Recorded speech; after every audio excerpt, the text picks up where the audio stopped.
நம்மளுடைய தமிழக முதல்வர் விஜய் அவர்களுடைய ஃபேவரட் ஜோதிடரான ரத்தன் பண்டிட் அவர்கள் இனிமேல் கோட்டை பக்கமே வரக்கூடாது, அதாவது தலைமைச் செயலகம் பக்கமே வரக்கூடாது, தயவு செஞ்சு அவர் விரட்டி விட்டுருங்க அப்படிங்கிற மாதிரி முதல்வர் விஜய் ஒரு உத்தரவு போட்டிருக்கதா தகவல் வெளியாகிருக்கு. இதற்கு முக்கியமான காரணம் அந்த ஜோதிடர் ரத்தன் பண்டிட் இருக்கார் இல்லையா, அவர் போகிற இடங்கள்லாம் என்னால தான் தாவேக்கு ஆட்சி அமைச்சிச்சு, என்னால தான் முதல்வர் அவர்கள் ஆட்சிக்கு வந்தார், விஜய் அவர்கள் முதல்வர் ஆனார் அப்படிங்கிற மாதிரி ரொம்ப ஓவராக மிகைப்படுத்தி பேசுறது விஜய் தரப்பில் உள்ளவங்களுக்கு பிடிக்கல. அதனால தான் விஜய் அவர்கள் இந்த உத்தரவை போட்டிருக்கதாகவும் செய்தி வந்துக்கிட்டு இருக்கு.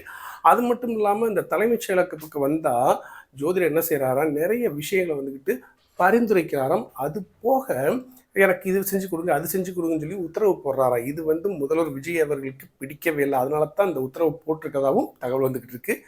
இது நம்ம இப்படி தகவல்கள் கேள்விப்பட்டாலும் இதற்கு பின்னால் அரசியல் நாடகம் நிறைய இருக்கலாம். ஏன் தெரியுமா, நேற்றைக்கு சட்டசபையில் கூட எதிர்க்கட்சி தலைவர் உதயநிதி ஸ்டாலின் அவர்கள், என்ன முதல்வர் விஜய் அவர்களே, உங்கள் முன்னாடி தான் ஆதாரத்தோடு 3 ஃபைல் இருக்குல்ல, நீங்கள் ஏன் ஆக்ஷன் எடுக்க மாட்டீங்க, நீங்கள் அந்த ஃபைலை ஓப்பன் பண்ணுறதுக்கு உங்கள் ஜோதிடர் எதுவும் கேட்கணுமா, நல்ல நாள் பார்க்கணுமா, ஓப்பன் பண்ணுங்கள் தைரியமாக, நான் ஓப்பன் சேலஞ்ச் கொடுக்குறேன், அப்படி ஆதாரம் இருந்துச்சுன்னா எங்கள் அமைச்சர்கள் மீது தப்பு பண்ணியிருந்தாங்கன்னா அரெஸ்ட் பண்ணுங்க அப்படிங்கிற மாதிரி இந்த ஜோதிடத்தையும் ஜோதிடரை வச்சு தான் நிறைய கேள்விகள் கேட்டார். இனிமேல் ஜோதிடர்கள் விஜய் அப்படின்னு சொல்லி 2 பேர்த்தையும் வச்சு ஒன்று சேர்த்து பேசாமல் இந்த விஷயத்துல தவிர்ப்பதற்காகவே விஜய் அவர்கள் இந்த மாதிரி ஒரு அரசியல் நாடகம் நடத்தலாம் அப்படின்னு சொல்லி சில விஷயங்கள் பேசப்பட்டு வருது.